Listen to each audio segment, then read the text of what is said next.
Ṣẹ̀kẹ̀rẹ̀ lọ bájò, ṣẹ̀kẹ̀rẹ̀ lọ bájò, olúwa mi ò dìde ojú The Ashen Forge.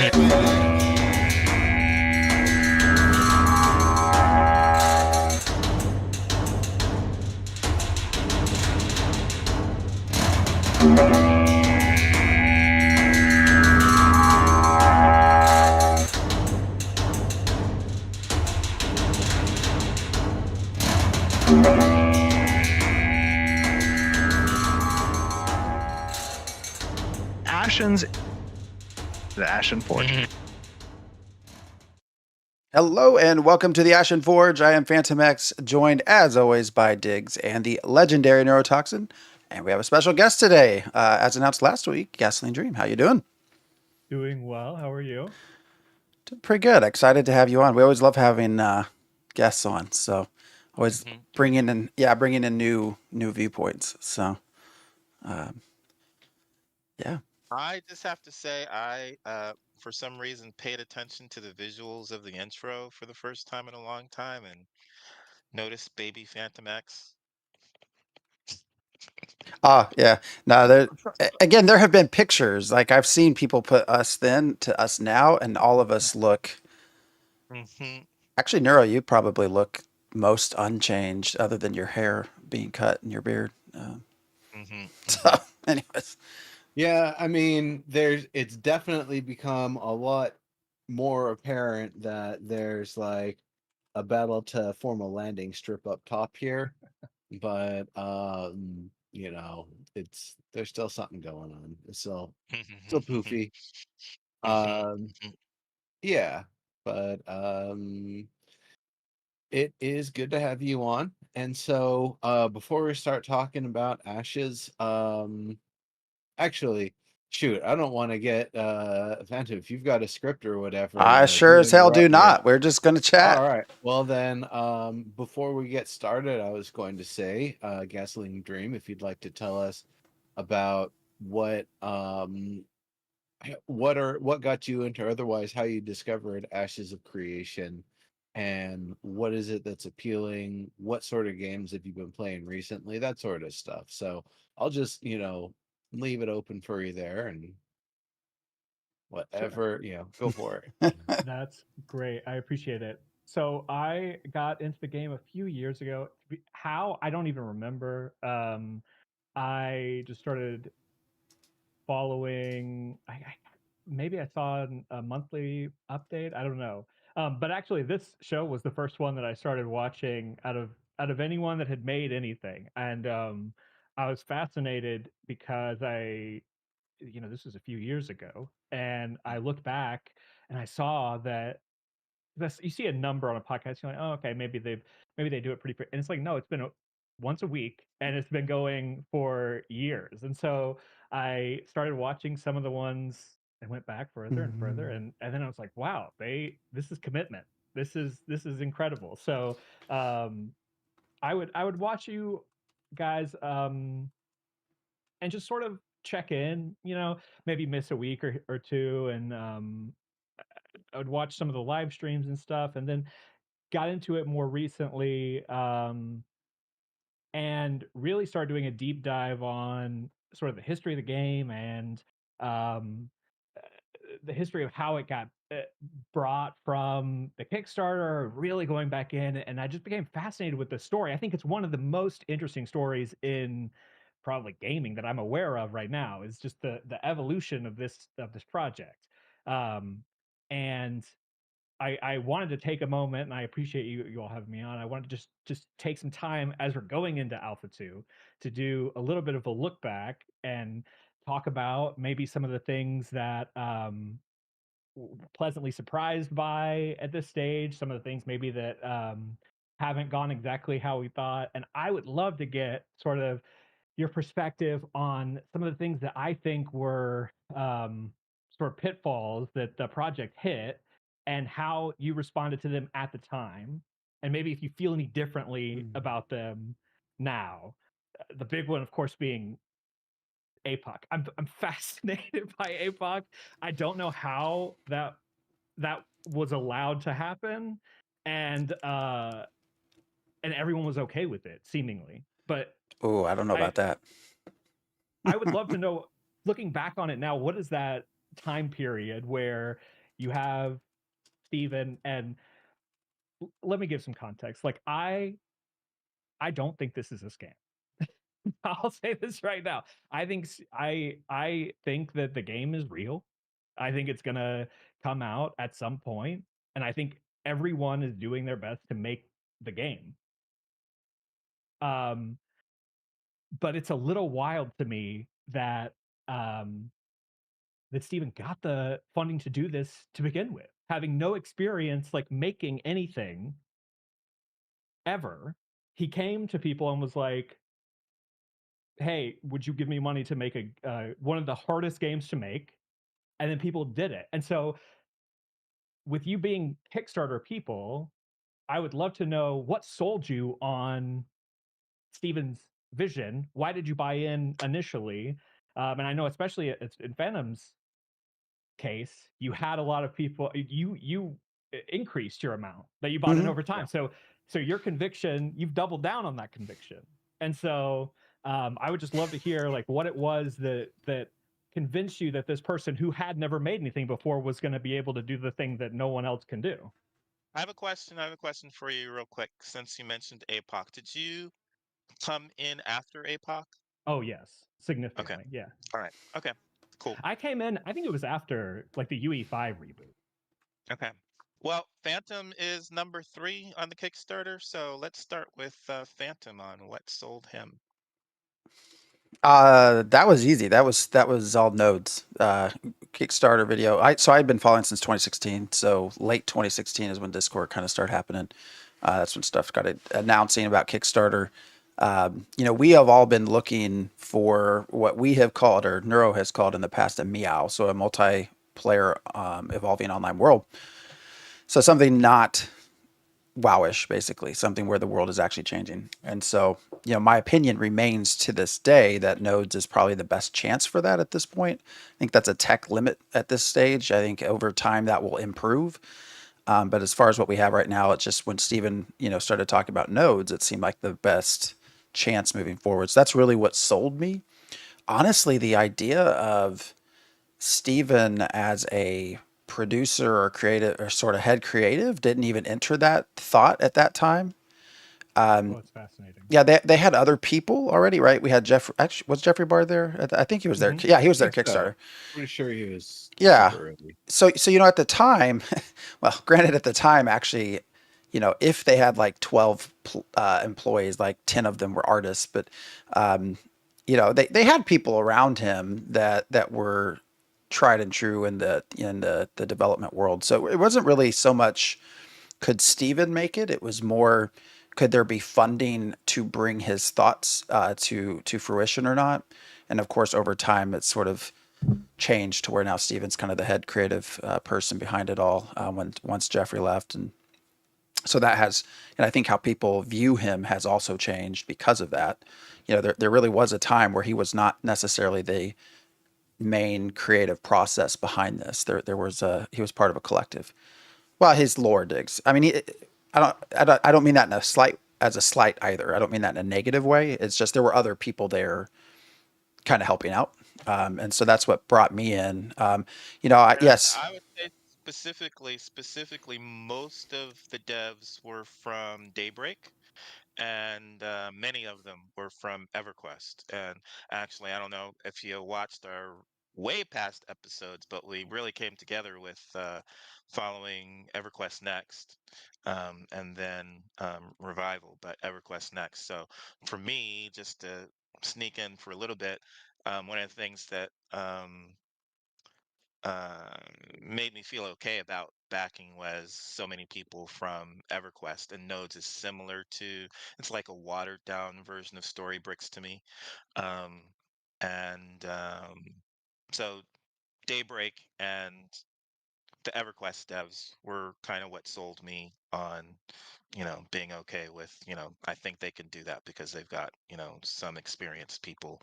Um, it's always interesting having a gamer jump on a dev team and want to be the savior to all games. That's right. And it's always nice if you. It was so fun to try and watch the early interviews with. Even starting with the Kickstarter ones with Steven and Jeffrey, and Steven would say, "We're gonna do this," and Jeffrey would be like, we are. We didn't talk about that, and that's not in the game plan, and you still want to do this before 2020, and okay, I guess we're gonna. Mm. Um, so that was a lot of fun.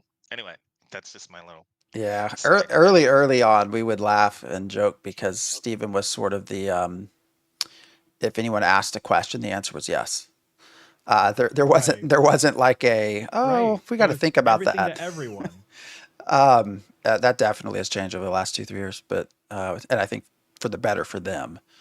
But yeah, so backer number 3 only because I knew I wanted to do alpha earliest I could get, and so Braver of Worlds was the cheapest of those packages. So bing bang boom. I still don't know who number 1 and 2 are, but I wish I did.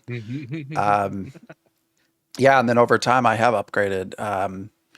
Initially, and I've talked about this a lot already, but initially the upgrade was because Diggs is like a brother to us. He, in the ashes of community, especially the forums, especially after the open oceans, his name took on a certain connotation amongst certain groups.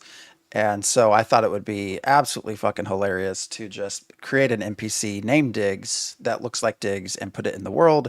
And the next package up allowed me to do that. So that was the whole rationale. A lot of money spent just to troll people in a game that is not yet out. So, but yeah, it's I've not it's definitely changed over time. The pillars have stayed the same, but a Right, lot but of well, yeah, I mean, there's even discrepancy in the pillars at the start, right? Their Kickstarter had 4. They had an article that had 5, and they weren't necessarily one for one the same. But anyways, I think yeah. most people go by the 5 rather than the 4 from Kickstarter. But it's largely stayed persistent. I do think things have swung more towards a PvP side of things over time, and that's not me trying to crap all over PvP play. I accepted that at the start, like that's needed to make nodes work, so that's fine. I've always been with that, but yeah, and then moving on to PI because what the hell not, might as well. Everybody seems to think PI is going to end come October 25th. It will not. It will keep going. So Well, what about you, Neuro? All right. Well, I was going to ask Diggs, did you have anything else that you wanted to say? Because I was I'll probably let the you go last first. one to bat. No, I was gonna let you go first. Go ahead. All right. So I will say first about APOC that on a technical level and maybe some perhaps other levels, a lot of what they did, if not all of it, has likely become completely deprecated at this point. That there is no single line of code or design lesson learned from it that is really relevant to the current state of the project in any meaningful way, other than we know we're not doing that. Right. That's not our that's not the game.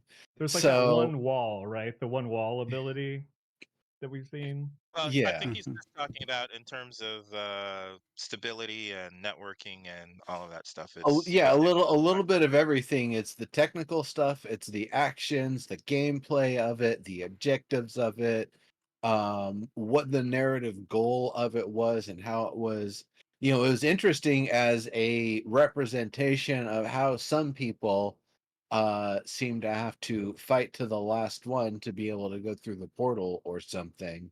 And so it really makes the trip to Sanctus a lot more of a harrowing sort of thing, that it wasn't women and children first and doing it in this very polite manner, but it's there's only enough energy for one person to get through, and that energy won't coalesce until the other 19 of the 20 of us are dead. So good luck.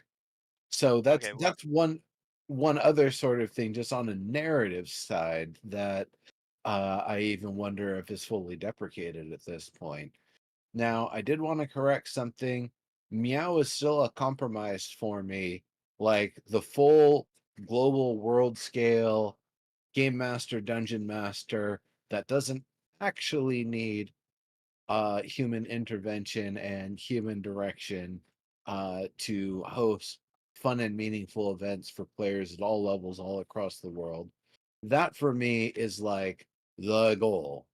So a Meow multiplayer evolving online world is trying to go from where the MMO is at and add more layers. The world is not a sandbox, it is not a theme park, it is a dynamic set of rules and systems that forces the game to continue to be changing, continue to be different, but is also done with a heavy amount of narrative in the background that isn't always apparent to everybody, where actions actually do matter, behaviors actually do matter, how you talk to people in different ways does matter, and that NPCs themselves actually matter, that there's persistence, that, if a node got sieged, for example, and it is going to be, pretty well destroyed, that instead of the NPCs just disappearing, that they actually leave if they think there's no chance for them to help in the battle,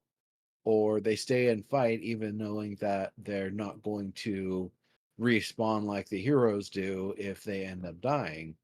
So to that extent, I would like to see that. And this was even something I got Stephen to address with Jim the Bowyer on one of the live streams, that Mm-hmm. it could be something they do where they have like next of kin somewhere in the next town, but so far it doesn't sound like that's actually the sort of systems, and like that's the sort of stuff that really is one of the other things that Ashes would need to be kind of a true Meow to me, is that it would actually have NPCs who stay around in the world and they themselves have history in the world, instead of existing in an area for until that area has changed or is otherwise no longer relevant, and then they're just gone, except for like the super duper special ones. So Won't, that's won't we have the equivalent of Fippy always there for you? well, I mean, Fippy isn't even, Fippy doesn't count, he's just a prop. He's just like one of those little wind-up toys, basically.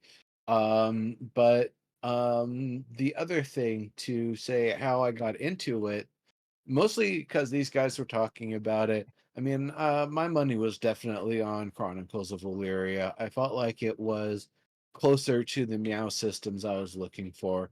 The fact that each of the servers was going to be a different world instead of all of the servers being the same world was already something super appealing, because that means you're not going to data mine things that happen in one place and be able to extrapolate them to the other ones, but instead that there will be a limit to how much knowable stuff you'll be able to, bring between servers. And likewise, because we don't want, things that were earned on one server to be brought to a server where it hasn't been earned, that there would be more restrictions on, server transfer related sort of stuff. But the NPCs were meant to be persistent. The NPCs were meant to stay and hang around. They were supposed to be more of a sense of building up towns and cities and infrastructure from scratch, and likewise being able to break them down. And with the systems where they add, where the pre-order people will be able to have their different parcels of land and have the regions that they manage at the different levels, that was great. All of that stuff was brilliant. It's just unfortunate that they weren't able to convert on all of that stuff.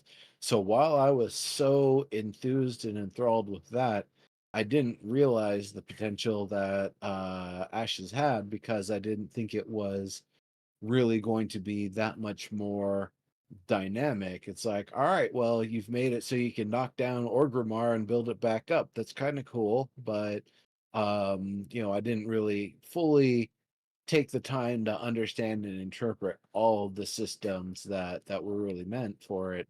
until, by the time COE had gone under, I'd started taking more of a liking to Ashes, and I've since been pretty happy with it, seeing the fact that it's, they're trying to take the long road. It's going to be, sounds like it's a financially stable sort of product that they're going to be able to get to the finish line and get Wait, a the lot of long the road? goals.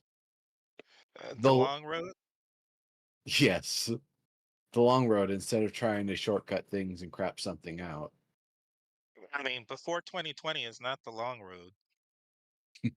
True. What do you all make of that? Because you have Wait, wait, some. wait, wait, wait, Go wait. ahead. I got some stuff because mainly about APOC. So one, I think I already said. So yeah, Phantom told us about Ashes of Creation. The big draw for me again was something similar to Story Bricks. Now, Jeffrey always said that they were not going to be as ambitious with the AI.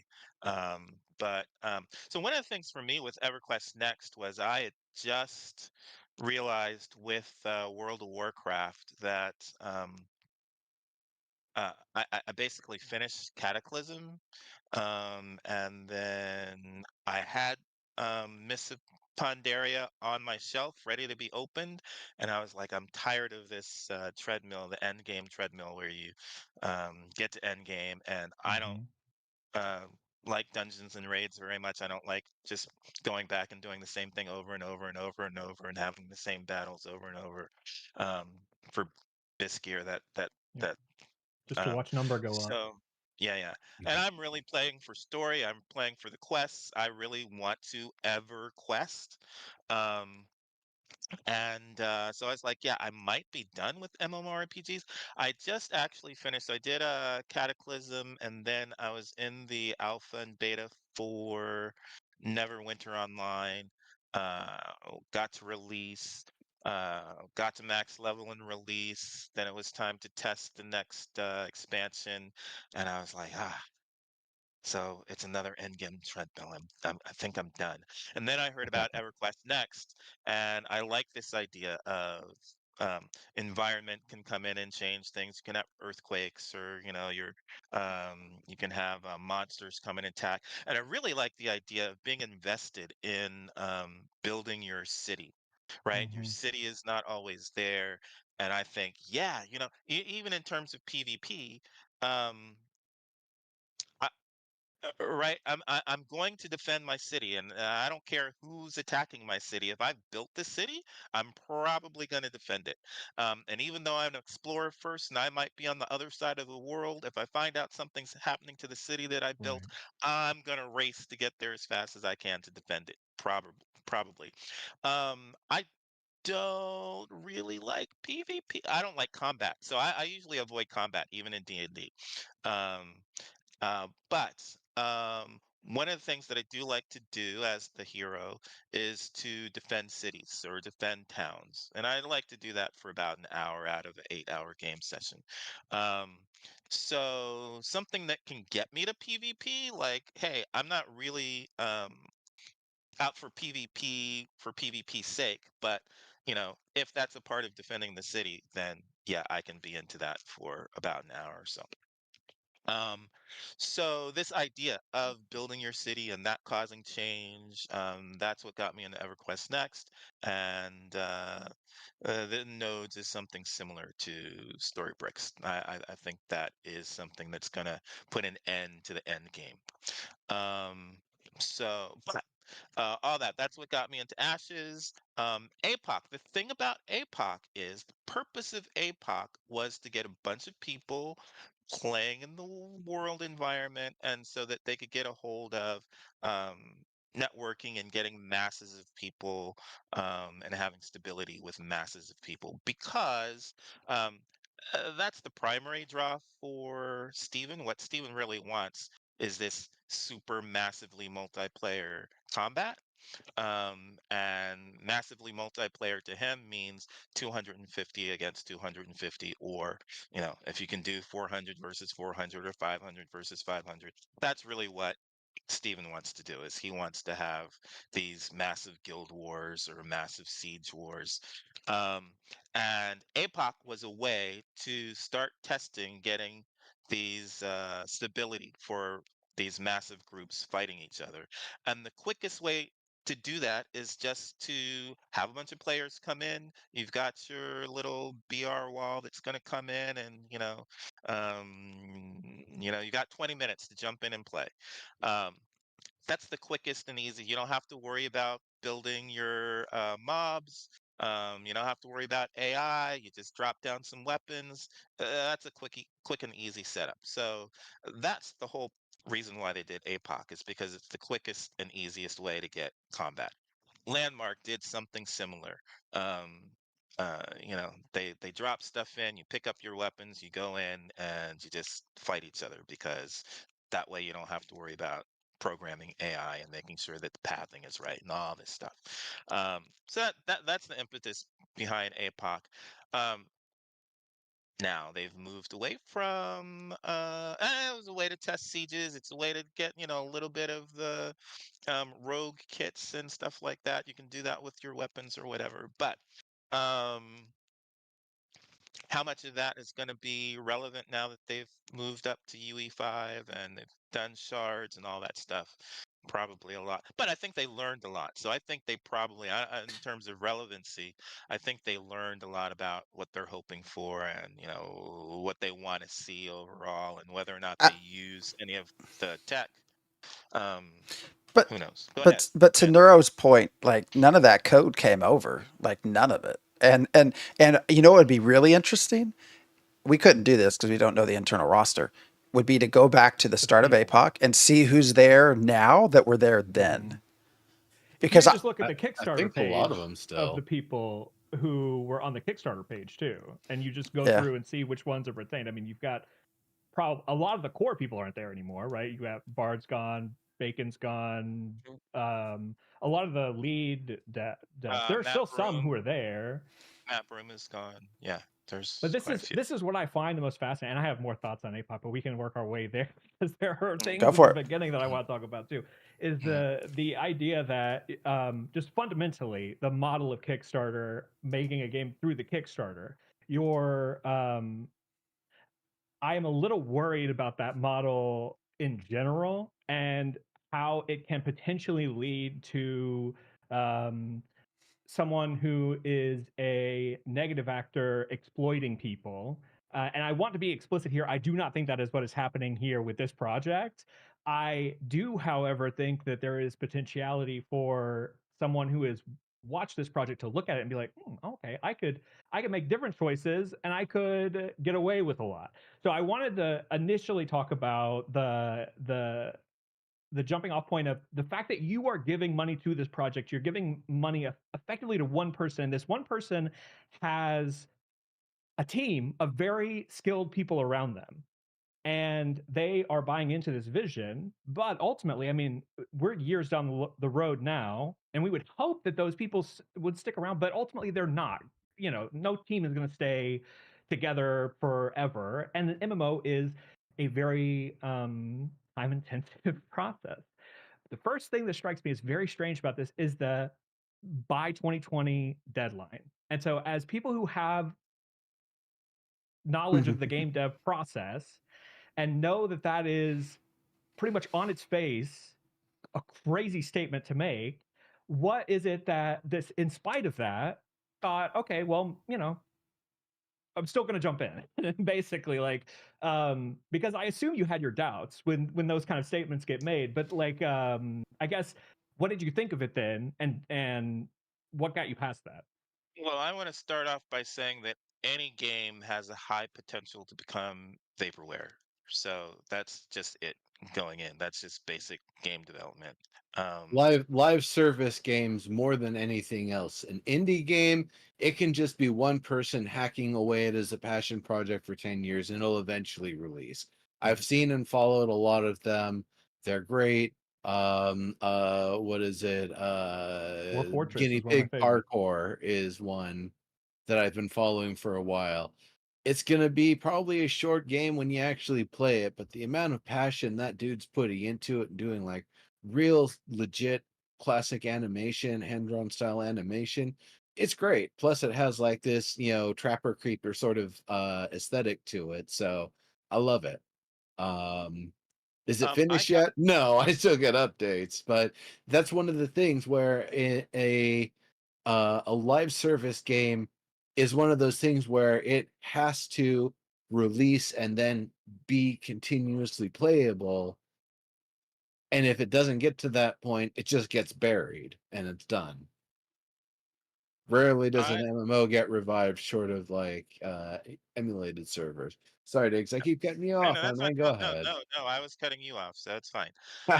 No, I was gonna say I jumped into game design because or game development because I wanted to design a game for Vampire the Masquerade. And the first two companies that got the IP to develop a game, their games became vaporware, and just by coincidence, Activision happened to get the license, and I didn't get to design it, but I did get to work on uh, Vampire the Masquerade, which is kind of awesome. But yeah, those first two, it's like they had the IP, and I talked to people who were saying, "Hey, yeah, we're going to release this," and vaporware. Hmm. So that's always around the corner. It could be vaporware. I think one of the things, kind of like with EverQuest Next, I was expecting, since it's EverQuest, they're probably going to be an SOE. They're going to have enough funds to um, at least release. I don't know how good the game is going to be, but they should at least release. And lo and behold, they did not release. Um, uh, with Ashes of Creation, I'm really paying to support uh, devs working on the nodes system. So I always knew that I might not actually play. I always had, um, I was always a little leery of the PvP. It might be too much PvP for me because I tend to, I like PvP sometimes, but I usually end up on PvE only servers because um, to me, PvPers are assholes and they're not honorable. They're not honorable. And I don't want to play on the same servers that they're playing on. That's like in the back of my head. So I usually get forced to go onto PvE only servers because um, I abhor non-consensual PvP, and that is usually what happens if you're playing on the same servers as PvPers, is you're going to end up with non-consensual PvP. Right. But uh, what I'm supporting is people working to create something like the nodes system so that it's easier for them to implement that when they're working on a game that I might play in the future. So for me, it was Mm. never about whether or not these devs are going to stick around or even whether or not this game is going to release. I'm supporting having those devs work on Okay. those systems so the next time they get to a game, whenever that is, they can make that happen more quickly, hopefully, and that game will release. I did also up. I don't know what is one below Braver of Worlds, but I started with that one, and then after a couple of years, bumped up to Braver of Worlds. So Okay, so you also became more convinced that this was going to be worthwhile commitment over time. Uh, no, I Oh, became willing to add more support so that I could get the lifetime sub or whatever. So, okay. just in case they do, I might as well get the lifetime sub. Sure. Yeah, Although makes sense. at this point, if I knew then what I know now, I would not have done that because I probably won't be playing often That's enough true. for the lifetime sub to be meaningful. But Okay, and then talking about the funding part of it, a lot of recent discussion around mm, the longevity of the game, how long it can stay in development. There is a heavy emphasis on Steven's personal investment into the development. Is that something initially that, because I can't really find a lot of that emphasis when it first started. I guess I'm trying to square the circle in my own mind a little bit of this person comes with a admittedly very cool vision for a game, but with no experience. was his own personal and like commitment to investment part of the selling point, or was that not really talked about? I guess we talked about it. I don't know that it was much of a selling point for me. One thing, how much money do you need for if it's actually going to come out before 2020? Now, like you said, having Right. experience, it's like before 2020. I don't think so. Like that's probably highly unlikely, but he seems very confident. So I think it's not going to be before 2020. I'm pretty sure it's not going to be before 2020, but he's saying it, so let's kind of go with it because I'm not on the dev team. And Right. UE4 UE4 has lots of tools that make it seem like you can get your characters out and you have a nice environment and you can build your buildings and you can get some skills out and powers and all this stuff fairly quickly. um like but one of the things that I will say when we're talking about whether it's a scam or not is that they were at PAX West in Hmm. 2017, and I went to PAX West and I was able to play, and it was kind of fun. And then we had the Alpha They had a Zero. playable. Oh, wait, I'm sorry, I can't get past that. There was a Mm, playable demo in 2017 that you were able to.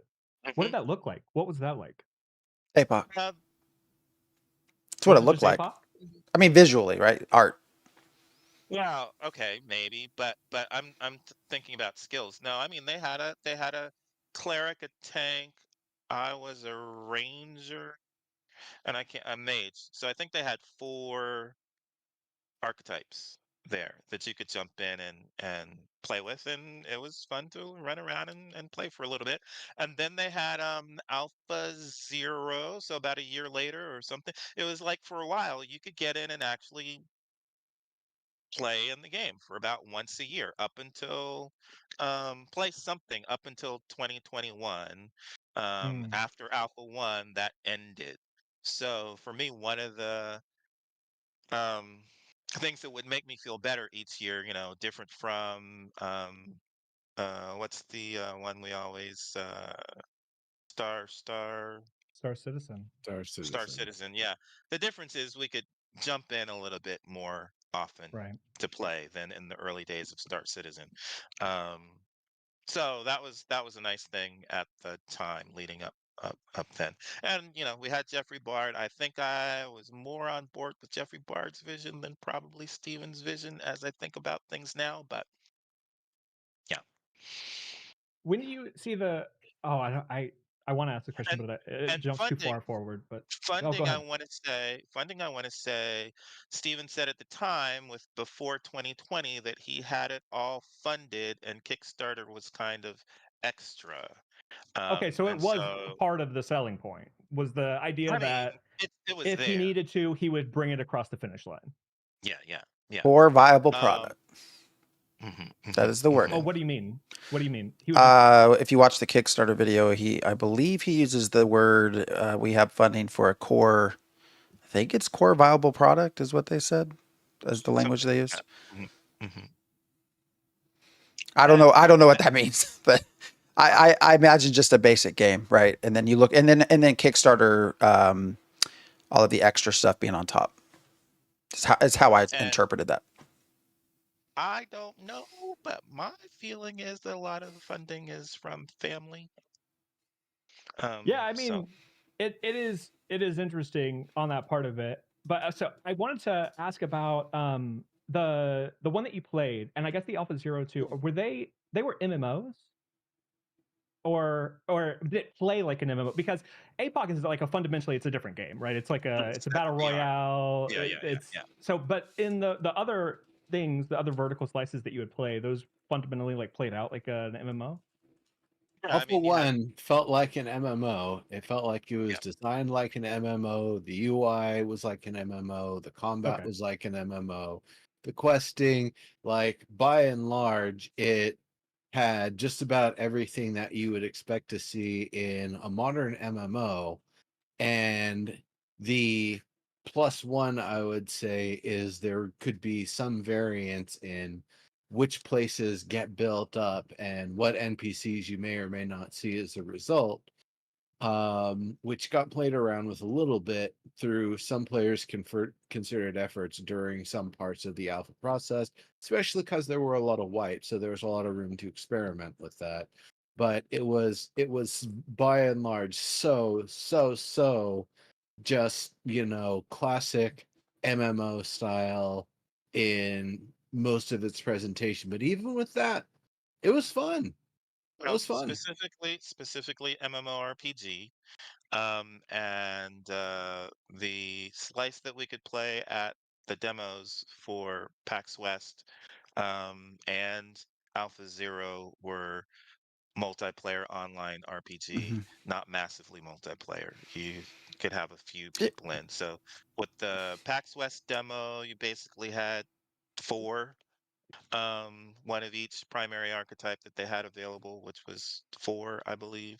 And then for a zero, it was multiplayer. So you could have, there was a bunch of people. I don't even know what the limit was, but it was probably more like 50 people in, I think. I don't think it was massively multiplayer, but You know, it definitely felt like an RPG and not a yeah, VR. Stephen is also just he has an infectious personality, right? So, um, he's also just we've been able to talk to him 3 times, and I think each time has been absolutely wonderful. He's just a fun person to meet and talk to. So that personality drives a lot of this, I think. Um, Well, Makes but sense. as a former game dev, um, you know, well, I mean, it for me, it backing. it I know, but I'm saying, but from my perspective as a former game dev, it's like hype train. There's like super hype train. And most of me is like, that sounds nice. It sounds like a gamer. And one of Mm-hmm. the funnest things ever to see when you're working in game development is for a gamer to come on board because they have all these dreams about how they're going to make it. It's going to be But just like this. I'm going to solve all the problems because I know just what needs to be done. And then, oh, I can't do that. you know Oh, that, I that can't do that. but I mean, Oh. just I want to say real quick though, that's what I love about Dr. Bucky is like he seems to be the opposite of that. Is he's just, oh, you want to make this system? Well, I have a great idea of how to do that. Let me spearhead that, and then a few months later, all right, we've got like the core systems of that, all worked out. Let's move on to the next one. Where he is the one that's like, you want to have cool kick-ass systems? I'm making cool kick-ass systems. Meet Dr. Bucky. Like and that's what I really appreciate about it's not necessarily the core team, but the team they've been able to build over time. They got some real heavy hitters. It might not be names that you necessarily know, but you know, not every engineer and not every designer and stuff like publishes their stuff out in the open or try to be celebrities. And a lot of them you don't Well, know, but they just happen to be there and they're awesome. that's part of the interesting thing about following the development is because when you're going to do stuff like that, it's you get to be like, okay, you're going to do that. How is that going to affect the schedule? When is this game Mm-hmm. coming out? Okay, so you're going to Mm-hmm. add that, and the game's coming out when? So it's like, oh, you're doing that. Even like right after Alpha 1, when they say, hey, we're gonna bump up to the next level of UE4, but the tools are so great, it's gonna go much quicker development. I'm like, is it really? And now we're gonna go up, and when we go up to UE5, we're gonna have all these amazing tools and it'll make everything so much quicker to develop. And I'm like, but is it really? I don't think so. So, it's really interesting, and that's the interesting thing about being on the forums with gamers who have not been in game development, is they just, but Steven said blah blah blah, and we're gonna get here, and we're gonna get there, and it's gonna be. It's like, I mean, he's saying it, and I'm not on the dev team, so maybe, but Right. uh, I, There seems I'm, the phrase subject to change seems to be doing a lot of legwork in a lot of different places. And as somebody who works in the financial compliance space, I have a team that writes code that translates very complex legal frameworks to test over large populations of people, right? So I'm maybe more triggered than most by rule following. I'm a rules guy, right? Like I follow the rules. I like rules. So the idea that I just think conceptually that we can that everything gets hand waved away by subject to change. I mean, Oh, I think APOC is a dual. It's just like the two angels on my shoulder when I think about this project, because on the one hand, you had a Kickstarter that promised an MMO, and then I think a less reputable person could have taken that money and then released a game that was just a different game, and then refund windows closed. We released something. Technically, we're good. Like, have a great day, right? And then just left. But to Steven's credit, he has persisted and continued to make a real game, an MMO, past that phase. But I don't necessarily understand why it is accepted by large amounts of people and how there is such a retention rate through these sort of giant phases that um seem like, to me, like if I had gone through that, if I had gone through the Kickstarter and I pledged to a Kickstarter and then there was a different game that released, it seems like it would be a sort of seismic shift in my approach. But what is really shocking, and I think to the testament of the team and their ability to both sell the reasons for why they're doing things, but then also the consistency through these really difficult changes and sometimes what I think are very poor decisions. There's been a very large retention rate amongst the community that I can tell. There's a lot of people who are still here from day one, and a lot of the people who have left have been. It's been around like auxiliary issues and weird like interpersonal disputes and that sort of thing. It's not really about like the core game component. Um, and so I'm a little worried. I want this project to succeed, but I'm worried that its success might spur people who are not as um, ethical about how they approach this to be able to take advantage of people. And I'm wondering what your thoughts are on that. Because there's a large contingent of people who are on board with anything and will say subject to change, subject to change. You put subject to change there, we're good to go. It doesn't matter. Like you can't have expectations actually because subject to change. well, so I guess there's a few things real quick. So again, with APOC, A- APOC was not really very different from, again, it's just a subset of what an MMORPG is. Again, it's just the easiest way to take the assets that you have, put them down in a game environment, and then you have players come in and they're your characters because you don't have to do much else, right? That's the easiest gameplay that you can make. Um, so the save there is that he got the data that he wanted, and then he ended APOC, and we didn't have a landmark situation where we're just gonna keep that up 24/7. We're gonna keep trying to make sure that everybody is happy in APOC because that is gonna take away from the development of the main game. So that was the saving grace there. That's a lesson learned, and might have been a lesson learned because a lot of the devs were from Daybreak and probably gave a warning like that. Like, you don't want to get us too distracted because that means that it's likely the main game might not ever release. Um, but I think too, since Jeffrey Bard has left, and certain decisions have seemingly shifted over, I sometimes get the feeling that we had this broader scope because Jeffrey Bard was kind of like, well, you probably want PvEers to play this game, and if you want them to play this game, you should do this. And once he wasn't there to say that, we got more drift into PvP. Um, the interesting thing was that's when also when he started saying, things are subject to change, blah blah blah blah. And again, the big problem with subject to change is if you're going to change it, when is the game going to release? That's what I said about the Dunier, right?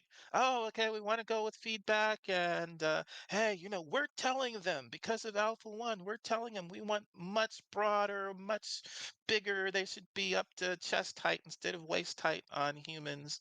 And they should make that change. And they said they're willing to listen to feedback, and it's like, okay, but if they do that significantly, when is the game going to release? Mm. And I was not even when I was saying that in what 2021, I was not expecting a 3-year gap between um, uh, Alpha One and Alpha Two. That never in my Well, wildest dreams was I expecting a 3-year gap. and now you've touched on the UE5 sort of reboot, the moving into the different engine. And I did wonder, and I just wanted to know if we could do a little thought experiment, which is I I'm very disappointed with Throne and Liberty in general, but Mm. it looked visually very appealing for being built on UE4. And they are able to do fairly large scale combat. Like their ability to do large groups together is incredibly impressive. Um, do you think there's a world where if they just stuck with UE4, that we could have been significantly further ahead than we are currently? Yes. I'm going to put a big maybe on that. I'm going to give you some reasons why. So yes, there would have been a lot less of a loss of momentum.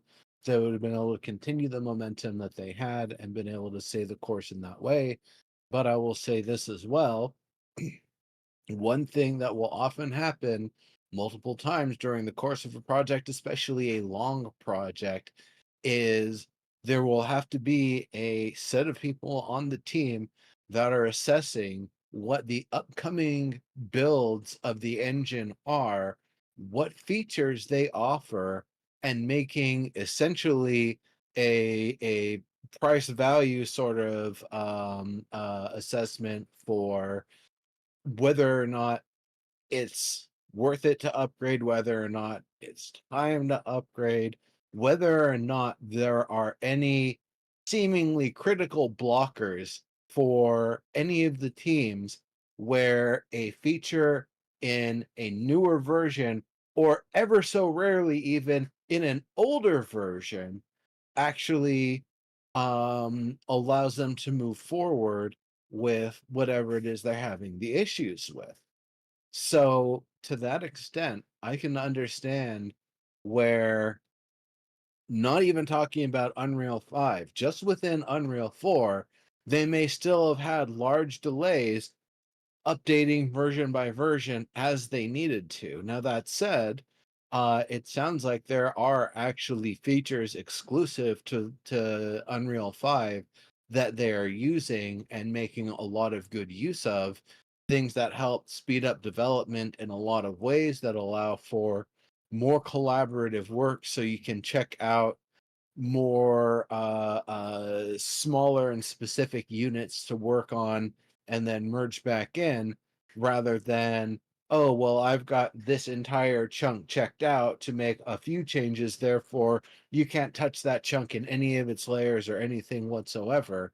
So it helps in a lot of ways that they've already explained, and probably countless more that they wouldn't take the time to explain, and probably half the people on, most of the teams don't even know what actually mattered with one version changed to another. Just that, things are now working better, now there's a new feature, or maybe now there's a new standard by doing things that will, work better in the future. So, to that extent, I can't really say if they would have gotten further staying on 4, and even with 4, how many times they would have had to delay for version updates on 4 versus how much more it actually was worthwhile for them to move to 5 and have more tools and systems that are available there. I'm not going to name names, but I have spoken to somebody who said between their experience working on Unreal 4 tool blueprints and the tools related to it versus Unreal 5 blueprints and the tools related to it as it pertains to Ashes, that they prefer, what they've been seeing in 5 relative to what they're used to seeing in 4. So there could just be, quality of life just with the way the tools themselves work that even make that much of a difference and will help speed things up that much more. So it's really one of those in a magical world where we can split off 2 instances and see what happened. Are they going to come to the same quality result and scalability for the future? And then B, does one of them even get completed or not, relatively speaking? Or will both of them be completed and one of them maybe has a little bit more mojo to keep it going for the future in some way or another? I mean, I'll give you this. They never had to upgrade DCUO. It's still on Unreal 3. It still releases updates. It still gets play. DC fans still love it. So, it's an example of a game that was able to set itself on the tool that it needed and hasn't needed to update while still being able to continue delivering the, quality of content that they're looking to deliver. So, to it's a real hard one to say, but kind of, just trying to give more of a developer sort of perspective on it. That's been my experience working on projects and seeing how, version updates sometimes become necessary, even mandatory, especially in like the real dark days of like Unity, like before 2020 or so. um I won't even get into it. Their audio stuff and their net code, they refactored and ripped out and put in and refactored so many times. And one thing, I put it in chat, but I'm going to say it again here. You are right to be offended by some of the things that you hear about like game design methodologies. And I want to say data science is not the same as art. Working in finance and the code that you're doing, that's data science. That stuff's got to be right. It's got to be replicable. It's got to be reviewable. Video games are art. As artists, we screw around and see what sticks. We don't necessarily know what the final project's going to look like when we put that first brushstroke down or write that first line of code or, put that first pixel asset in and start having it do a little dance or whatever. So to that extent, yeah, I can understand. This is a lot I learned from my brother too, because he does R and like data science and statistics sort of stuff. That the way that game dev is done seems like very foreign to him compared to the way that he's done public health and public policy related stuff. Yeah, and it is definitely true for sure, and it's just true from the sense that well, okay, just to back up, when I was in college, I did automation QA for some smaller studios, and so I'm familiar with the process, and I'm just familiar with the fact that like most games in development get canceled. Like they just a lot of them get canceled or changed or whatever. Like it's just not normal. And so this is part of the I think the I don't want to say the strife, but the tension. I think in this project is that those projects they fail silently because they have not sought any investment from people who were not investors in like a particular company or whatever. And this is, I guess what I want to ask is there any difference to you between what a typical company would do, which is to never seek any sort of outside influx of cash that wasn't an investor, and on that point, like there's a reason why you have to have certain income thresholds to become an accredited investor in the states, which is the fact that like it is a risk. You're going to mostly like lose your money, and you have to have a certain amount of capital to take that risk. But this is not the same thing. It's not an investor. It's someone who is just sort of hoping that a project comes to fruition and is putting money forward. Is there any difference, or do you feel any differently in the fact that it has taken this approach in respect to a typical game, which would just like, I don't know, the Riot Games MMO, which can languish in, development hell for as long as it wants to forever because they're not asking anyone to give it any money, right? Like, is there any difference there? Yeah, I would say there's a huge difference because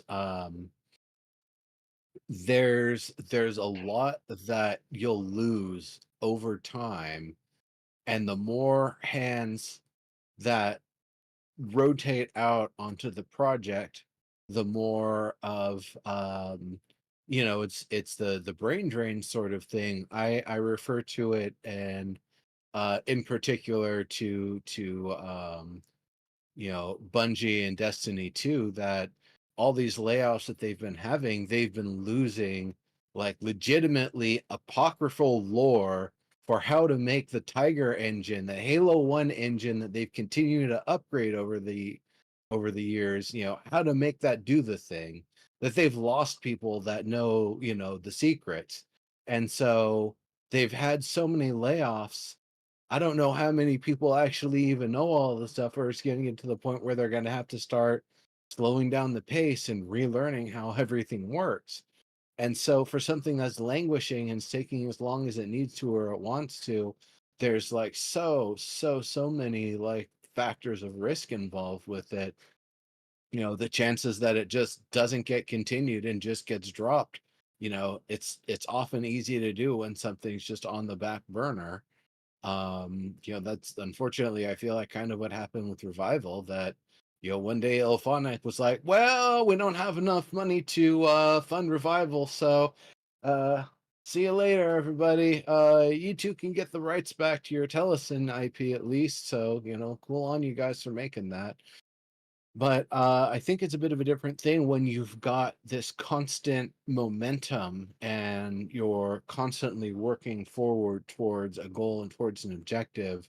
Not only just that, is that they're even continuing to talk about how they're building the team. I think they said that they broke 200 employees recently, and continuing to hire for a lot of different things, and they will be continuing to hire. So and it's not the sort of studio where they plan to start letting people go once the game's been out for a year, and it's not going to be like, oh, we've overhired. Like, if you're not doing more on Ashes, I get the a very, very strong understanding that they don't intend to be a one game studio. Ashes is just the first one, and they're not gonna, have two baskets going. They're gonna fill up the first one first, and then maybe start thinking about what they're gonna do next.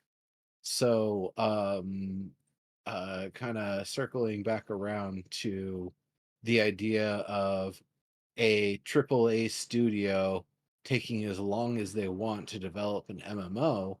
um, Gosh, it's also got to be so much more expensive to do it that way, because there can only be so long that your engine stays relevant before you've got to upgrade or update or something. If you haven't already released and you don't already have a loving fan base who, proves that you don't need to upgrade or update it in any way. So that's the other thing that's expensive is, you can't start developing a game and targeting what hardware and systems and platforms that it's going to release on if you think it's going to be 15 years in slow development on life support half the time. So to that extent, though, I will say there is a huge difference between internally and quietly developing a product and not doing open development. And that's a very it's a meaningful thing to do if you've got the funds to do it, because that way, instead of having to constantly engage with community and constantly be having to put your best foot forward all the time and constantly be showing demos and that sort of stuff, that you only show what you're wanting to show when you're ready to show it. And anything short of that, you're not going to show it because you have the funding to know that you can complete it and get it out the door. And once it gets closer, then you start thinking about doing your beta stress test and road to release stuff. So yeah, I think the fact that it's taken this long, kind of look at if they're at 200 people now and they're really hitting their stride, um how could it be that they could have finished in 2020 if they had the team they had right now, not even this level of progress with the game, if they had the team they had right now on the engine they have right now and the Kickstarter just completed, I think they would have a much higher chance of at least being in an acceptable, it's not released, but it's beta state by the time that they would have put down, not, well, it's been a few years here and we're just coming around to Alpha 2. But Well, he's talking about beta state being like 2 weeks, right? Like the incredibly Yeah. short. So I mean, once they get to beta, that's basically polishing out the door. No. That's what he says. well, there's beta 1 and beta 2, and I don't know if both of those are supposed to be short and sweet sort of things, or if those are going to actually be a bit longer than he maybe realizes, because if that's where a lot of the tuning and balance is going to happen, it's also the place where a lot more of the players are bought in to be able to give their feedback and test it. So it's the fact that, yeah, you might want it to be short, but once the rubber meets the road and you've got a release amount of players hitting the game in ways that it hadn't been hit because these are people that weren't familiar with the game before, suddenly you'll start to see more things that need to be moved and changed and improved, and entire like 200 300 plus like hardcore guilds from other games that finally start playing in beta 2 are going to be huge data points that they don't want to just run for 2 weeks and then hope they got right. So I think beta is probably going to be a little bit longer than just a couple of weeks. I don't think it's going to be as long as Alpha 2 perhaps, for beta 1 and beta 2, but that's why I'm personally kind of thinking like late 27 2028 is kind of what I'm thinking. Yeah, it normally takes 10 years from an MMORPG to be developed, so 2027 would not be a surprise. And Ashes is a little bit more ambitious, so it might take a little bit longer. But one tangent, because Nero mentioned DCUL. And since he did, I have to give a shout out to my Activision buddy Spital, who is the creative director of DCUO and also the person who told me to play EverQuest. He So was the creative director. He's been on a completely different team for a little while now, but yeah. yes, true. Yep. hmm Well, well, I want to say that there's a little bit of concern, right? If you are funding a project on your own and you are double the time over that you said the game was going to release, how do you still have all this funding? And the longer you go, the more chance that you're not going to have the funding. It seems to me that Steven is better with money management than Kurt Schilling was with Kingdoms of Amalur Reckoning. He was also working on an MMORPG. Kurt Schilling, the And pitcher. yes. Oh, you don't know that Uh, story? Oh, Oh 38 shit. Studios, Kingdoms uh, of Amalur. Oh Yeah. yeah. Oh. Was it where was what did you say the state was it Rhode Island? What state was it? something like that. Yeah. Yeah. He got a lot of money out of the state and the state took it all That's back. crazy. Yeah. Because Yeah. things didn't happen and things didn't come through. And then when it Wow. came down to it, I think his response was something along the lines of, "Well, why would anybody trust me with that money to begin with?" And they, I to mean, be fair, they had a great cast of people on that game, which is mhm, probably part of why they ran out of money. Um, yeah, yeah. And he like was over like generous, they had but Salvatore writing lore, right? mhm, Yeah, Ari yep, Salvatore. So yep, yep. Um, I mean, they just got out a great game, but it just, the MMORPG failed because he couldn't run the studio well. But it seems like Steven is really good at running Intrepid Studios. So, you know, we just keep our fingers crossed that that continues. Yeah. when did the showcases start? Sort of the way that I've experienced them um, have been like they've been these sort of like sandboxed showcases of something happening in the world. When did those become? When did the monthly live stream sort of become that? Because when I watch the old ones, it seems like they do sort of like interview style things, but it's not like we're going to show you like this little like a vertical slice of like what's happening in the world. When did that start happening? I think the prelude to Alpha 1, basically, they had, they could start showing the archetypes, and it may have been some with APOC, but um, I think basically with the prelude to Alpha 1 is when they were able to start showing you slices of the game and what the skills for the cleric is going to be, what the skills for the tank are going to be. So I would be interested to know, and I don't know, obviously I have no idea, but I would be interested to know if it is more helpful than not to have those in general when it comes to like their development. If mm, just watching it, it seems like it's a lot of stuff to put together for a monthly show. And I wonder if they pull people in to make those that would have been working on something else, or if it's truly just like we have this working, we've been working on this, and we're just gonna open up a window and let you see it. yeah, I mean they're showing us stuff that they're, and that's what I like about it is that they are showing us slices of the world, and it does not. I mean, when we go into the world, it seems to be kind of similar to um what we see. Of course, everything is kind of heightened to be um hyped, right? Hmm. Um, but again, that's what I liked over the years is that, I could actually get into the game and see what state it's in. So there was a Hmm. game world there. I can see that they're working on stuff and play around a yeah, little bit. I don't. I think it slows things down. I don't know. I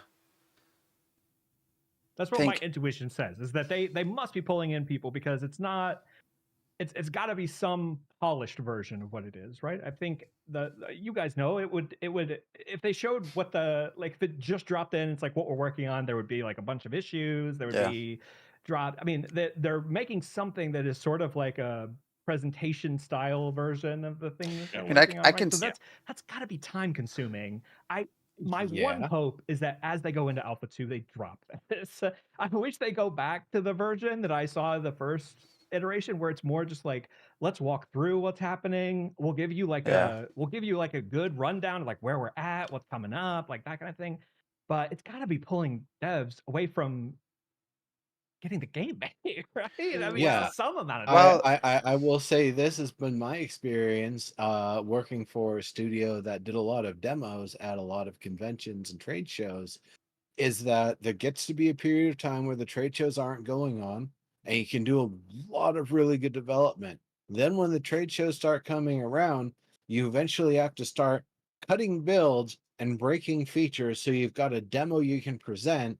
And then after, you have to unbreak everything so you Yeah. can actually continue development again. And having to do that multiple times a year, that was rough for a small studio. So likewise, I don't think they're having to do it on like that scale exactly, but I could definitely see something where perhaps, it's they're setting goals and their milestones that we have these features that we want to have at least able to be demoed. So we'll get them to this state, and then we'll do a little bit of a demonstration with them. And then after the demonstration, anything that we had to hack in so we could do a demonstration, we can yank back out and get back to work on it, which I think is partially another reason why we don't necessarily see them do too much to revisit systems that they've demonstrated once before, because Except once they've cleric, shown tank, and us. mage, cleric, tank, and mage, cleric, tank, and mage, cleric, tank, and mage. Skyboxes. Yeah, Yeah, yeah, I think that's true. I think their biggest slowdown is not switching engines. It's not idea changes. It might be a little bit staffing, but they're ramping up. I think it has been largely all due to open development, and this is a part of open development. People are expecting them to do stuff like this now. I can speak to Node Wars. That took a lot of time. That was a lot of time. Hmm. Just Um, coordinating all those people, I assume, would be time yeah, consuming. I mean, just our part. Gosh, was I forget now, like 6 hours. We had some dev people with us during that test, so there were people polled, and but then there's the afterwards, right? They have to edit it down and get everything ready. Um, So it does take time. I mean, but I think that's a consequence of open development. People kind of expect that. I think also one of the downsides that we're starting to see a little bit now, as you kind of hear some conversations, I think I've pointed this out before that, um, if you go back a couple of months ago, really once they announced that, Alpha 2 was coming, you start hearing Steven say things, you start seeing him point out bugs much more often. You hear him use the word bugs. Oh, there's a bug there. Oh, that's a bug there. Remember, guys, we're in Alpha 2. It's going to be buggy. They even started showing visual bugs. If you go Hmm. back a year ago, they never did that. They never Really? showed anything visual. They never, it was, and I think the mindset was wanting to sell people the dream, right? Like this is Hmm. look how good it is. But then as they got to alpha, then as we started getting to where we are now, you 100% start seeing the use of that language more. So I also do think by showing these showcases so frequently, people have sort of and um, when you ask people what do you expect for Alpha 2, most of them are going to say, I think rightly, I expect everything that we saw in the showcases. Um, Mhm. and I don't know that everything that we've seen in showcases are there or not, from what they've said. So uh, Yeah, I think it would have been really helpful to, when they give a showcase, talk about the progress that they were making towards that thing, right? I mean, I don't.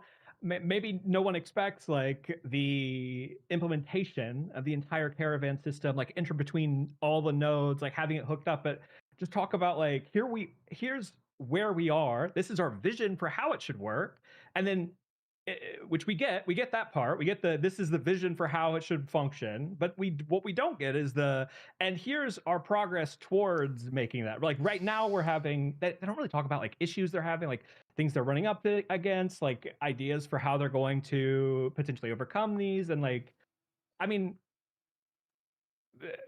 they don't have to give us all that information. I mean, clearly they can give us whatever they want to. I mean, when we talk about open development, it's sort of a thing that they're defining themselves. So when we talk about like, oh, they're running into problems because of open development, a little bit of this is self-imposed because they're making up what open development means as they go, right? If they didn't have to commit to doing these like But vertical again, slice things.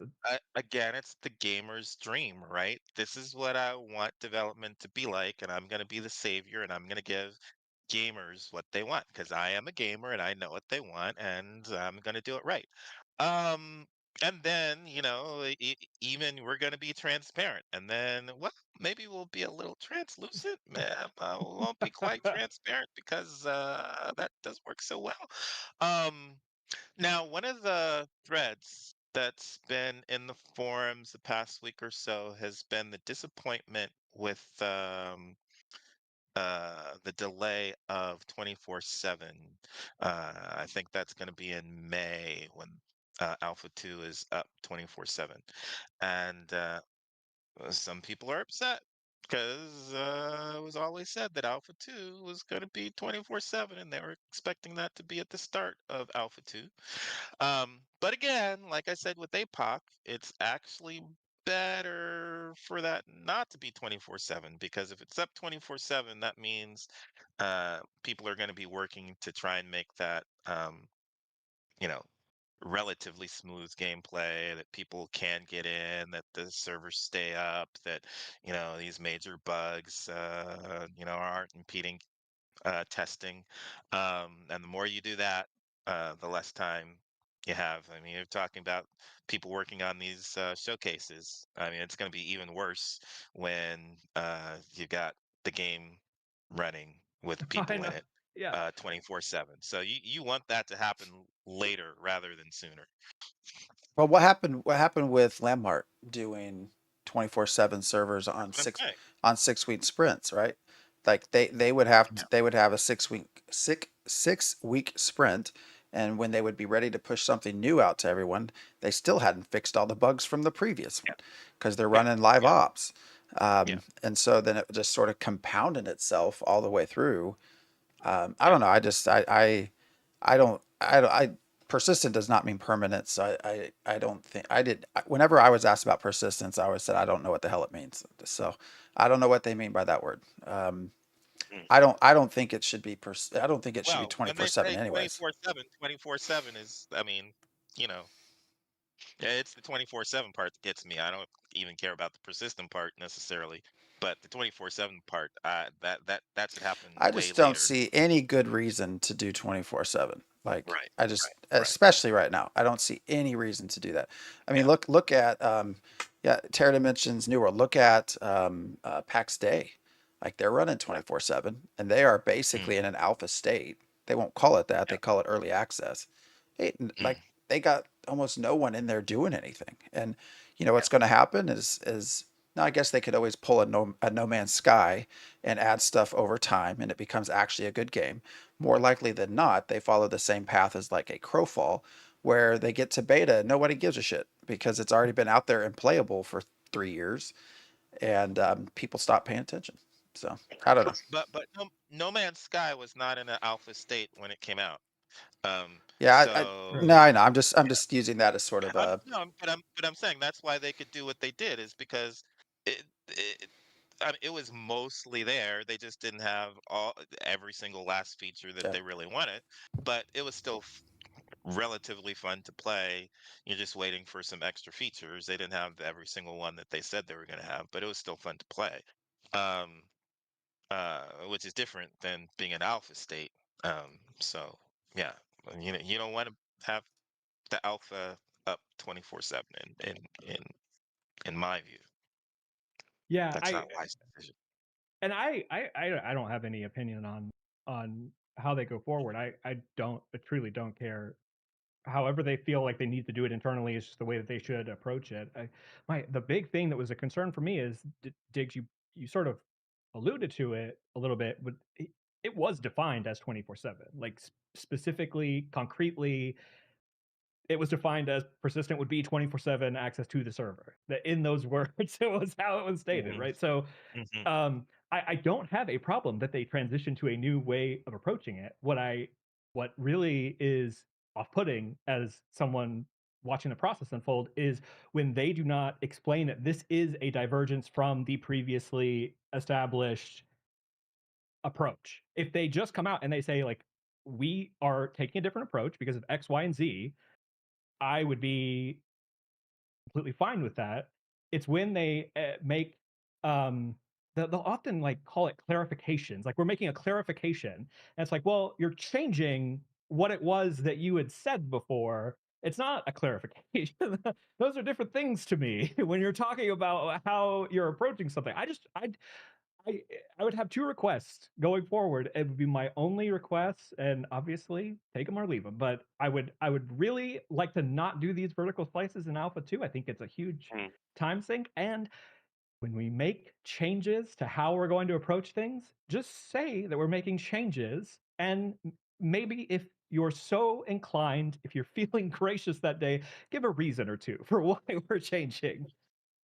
I mean, that happened with the open seas. He said it was a change, and he gave the reason for the change. And And then what happened? And then what did he spend you all know, weekend doing? Well, that's but true. But it's not that he had a tough weekend this time too. I'm just pointing out that there might be yeah. this element that by using that word previously, like things got really like hairy for him. hmm So hmm Um, but also, I think one of the ones that got me in terms of where you're saying just say it's a change is where he started saying, "Hey, we always said this game is not for everyone." It's like that seems kind of new. There does seem to be a break, and I thought the funniest example of this, where he starts saying no, and I just by going back and watching things, it is a lot of it is just like, yes, we're gonna do this, we're gonna have this, it's gonna be awesome. Are we gonna do this? Yeah. Are we gonna do that? Also, that it's gonna be amazing. And then there is a break, and I don't know exactly when it happens. I don't Mm-hmm. know if it's when Bard leaves or when they make the That's what it UE5 feels jump like. or what, but there are successive no's that start happening where it's like, Mm-hmm. we're not going to do this. We are Mm-hmm. not doing this other thing. And the one Mm-hmm. that still to this day just brings me joy is the crossbow. Why on earth that was a hill to die on is to have no crossbow when he could have just said yes. So they could have put a crossbow in, but the fact that they was like, we're not having the crossbow in there. We're taking the crossbow out was I like the fact that he's saying no. I like the fact that he's having a vision and sticking to the vision and then moving forward with that. yeah, I think they had to I eventually make a decision. So and that was all around open seas. I think when they start really, I think after you open know seas is when it was very clear who sort of target audience was. Mm-hmm. Mm-hmm. it's Mm-hmm. honestly an oddity, and I don't know. This is the name of the show here. Everybody is Theory Forger, the name of the channel, I should say. So whether I'm brewing up a big old pile of bull here or not could be a thing. But I think about in the terms of Dungeons and Dragons, and then how that translates with Pathfinder, that crossbows have this mechanic that they're a little bit stronger, but they have to be loaded as a special thing where, unless you're super trained, you can still only fire one crossbow bolt per round because you have to do this action to load it, versus a bow and arrow is more rapid fire. And so he decided, well, instead of having basically laser gun, because I know Diggs refers to bows as laser cannons, to have basically Wookiee bow guns essentially that are Mm-hmm. shooting these Mm-hmm. magic Mm-hmm. fast traveling lines of No light, effects, man. but Mm-hmm. from like a one of these, or from like a one of these sort of grips, maybe just doesn't groove with them the same way as like watching Lord of the Rings, and Legoland is just out there firing arrows and arrows and arrows like it's no big deal. Yeah, no crossbows, but laser machine gun is okay. Yeah, and we've got someone who does SCA stuff in here. Yes, I called him Legoland, that's right. I was wondering if someone would catch that. And he's out there wearing heavy armor, and people holding the line, and there's like people maybe throwing javelins, or maybe they've got bows. There's nobody out there with a crossbow.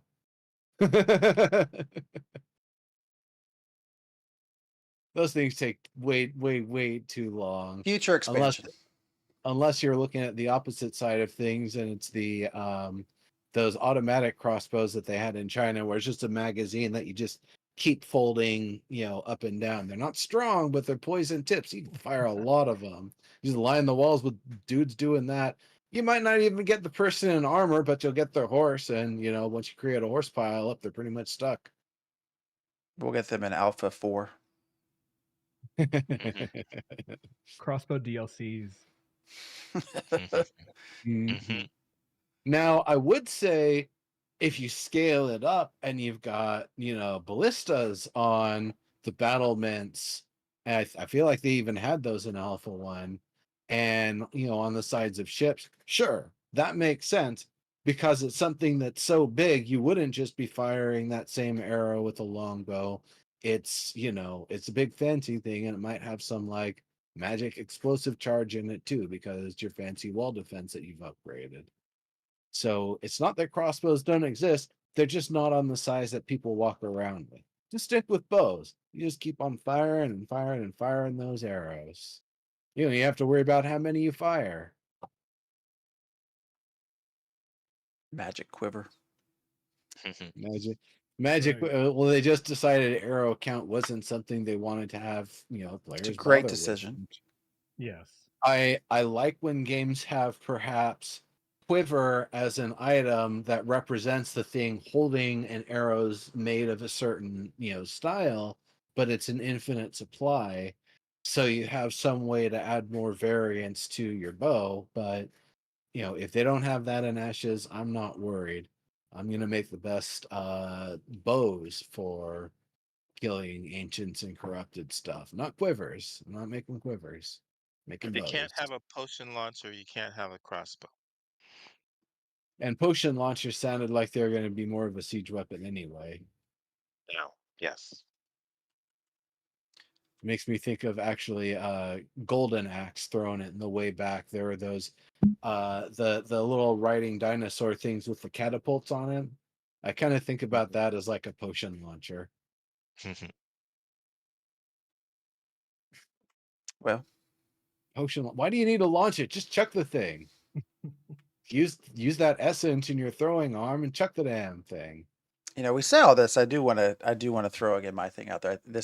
I agree that this game will happen. I say a lot of stuff tongue in cheek, but I believe we are on our way. I think I think if you go back a few years ago, there's this sort of unknown, but I think they have now crossed the sort of invisible line that we will get something. The question is just always, how true is it to the vision of what they had originally put out there? So I don't know. We'll see. I don't. When's the last time they showcased a full node? Full node? Or have they showcased a Oh. full node? Like every part of it working together? We've seen node systems, and we've seen something early on about some of their thoughts of how the things might build up and be built differently over time as the influence is done differently. But no, I get the feeling that we're gonna see the fullest implementation of nodes as it becomes playable, not as a preview stream. Look, we're going to be lucky if we get a stage 3 node, right? Steven has an issue with threes, right? No nodes 3. We can't get the third know your nodes article, and that's just an article, right? We've been waiting 5 years for the third know your nodes article. Um, That so is that is the make it or break it for me. I would say nodes. Like if nodes don't exist, that would be where my disappointment starts to set in. Everything else, whatever. Nodes Right. is sort of again because I envisioned Ashes just for the world change. The stories I always say the stories that come out of Eve, I want them in a fantasy world. So The one thing that I did want to ask your opinions on is if we take Stephen at his word, basically that the game is funded in perpetuity, whatever it takes, he'll get it there. And let's say like that was the case from the beginning. Um, I wonder what your opinions are of the upside of doing this publicly. Like, presumably he could have just done this without ever going public, right? If he has the funds to do it, he could have just hired his team and made the game and then released the game when it was ready to release, right? However long that took. But let's say outside of the money part of it, is there a rationale for doing this public development that is going to take a lot more time to invest in like making these elements public and having all this communication and just having to hire a comms team to begin with, right? Like to do all this publicly. Is there upside outside of just the financial incentive of getting people to back it? Presumably if he can just do it all himself. yeah, Being able to build a giant dedicated community before day one means day one is going to hit so much harder, because Steven doesn't have the luxury of a snowstorm named company having had, three, not one, not two, but three installment of their very popular and beloved RTS series that people know and love and want to see more of and more about and play more of the stories of the people in those worlds. Steven doesn't have that. And you can't just walk in with like WoW's worth of endearing community and backstory if you only do 3 months to a 1 year run up before release. And so it costs Yeah. more. Yeah. And I think that he might like doing it this way, might be another thing. It might very well just be that part of the joy and part of the kicks and part of the wanting to be the hero is he wants to show how open development can be done right. To, asterisks on that you've got to have the funding to be able to do it, obviously. Um, Well, you but have to that is have it. this is Yeah, you're bringing up a question that we have asked many times for many games across many, getting close to a decade here if we haven't already hit there. That you that have we're, to have enough money to avoid investors coming in and saying, "Do it this way because I said."